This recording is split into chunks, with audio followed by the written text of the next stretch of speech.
What is your opinion or feedback about what you've seen about relationships being successful if there is a substantial age gap of, let's say, 10, 15 years? What has been your understanding as to the overall satisfaction of those relationships and the ability for them to be able to be long lasting and satisfying when compared to relationships with, less than a 10-year age gap or so? First of all, that's generally a situation with a younger woman and an older man. I'm not going to comment on the reverse situation because it's very rare. Women live longer. It makes a little bit more sense. That's coming from me. It violates the social norm again. Like women cross-culturally prefer men who are about 4 years older. And there's a variety of reasons for that. The major reason is that a wise woman isn't looking for another child. She's looking for someone who she can rely on to be productive, generous, loving when she's incapacitated or more incapacitated in pregnancy and with young children. And so women even the scorecard by looking for men who are mature, and no wonder. And young men have to understand that. A 17-year-old male is not a very marketable creature. Now, there are exceptions to that, spectacularly attractive people who are outstanding in some manner, can leapfrog the game, but basically, men gain advantage as they age. There are women who I've met who are looking for someone who's quite substantially more mature. And there are advantages to that, I think, for a woman, because as men establish themselves, they know more, they have broader social connections, they're more competent, and they have more resources. And the other thing, is by the time you're 25, you're about as old as everyone else until they're like 70.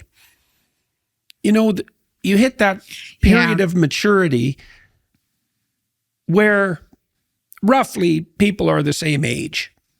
And so if you're attracted and you're both willing, then I don't see that as a problem that's any more insurmountable than personality differences or the other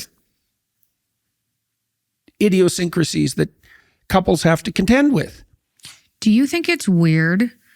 So I think the difference between, say, 30-year-old woman or 25-year-old woman and 40 or 45-year-old man, that makes more, or if you go up, that kind of makes sense. Do you think it's weird when we see like 35-year-old men who refuse to date anybody who's above the age of 22? I don't know if there are experiments of this sort, but they'd be easy enough to run. If you're after a one-night stand, then why not have a 22-year-old? No, that totally understand. Well, no, but that's it. That's the whole story. But if it's a relationship... Yeah, well, then the problems that you just described leap forward madly for anyone who has any sense. I would be concerned that I was being taken advantage of just from being a 21-year-old. Oh, highly likely. If I meet other 35-year-old guys, I'm like, if you only date young 20s, is it because anybody who's 30 would see through you? Oh, sure. Yeah.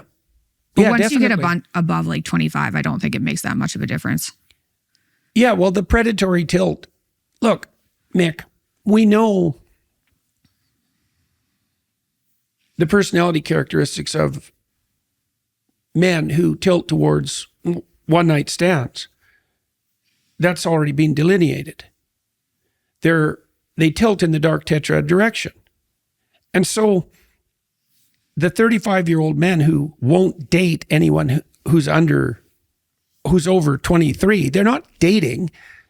They're looking for sex with no strings attached. And if there was such a thing as sex with no strings attached, then hey, have at her. But the problem is that that never happens. I think the argument that they use is, oh, those are women's most fertile years. But you don't see the people doing that, getting married and having babies. They're actually more into polyamory, if anything. Yeah. Well, there is a relationship between youth and casual sexual attractiveness, the same way there is between maybe overuse of makeup and casual sexual attractiveness. Like, if you're shallow, I'm not exactly saying that attraction to youth and beauty is shallow, but, you know, there are 15, 16-year-old models. They're not uncommon at all. Yeah. They're usually quite made up. And that makeup gives them a sexual patina. And it's very easy, if you're male, to be attracted sexually by surface. It's a sign of lack of maturity and wisdom. And I'm not trying to make a case against beauty, but there are plenty of beautiful women who are 30. There are plenty of beautiful women who are 50.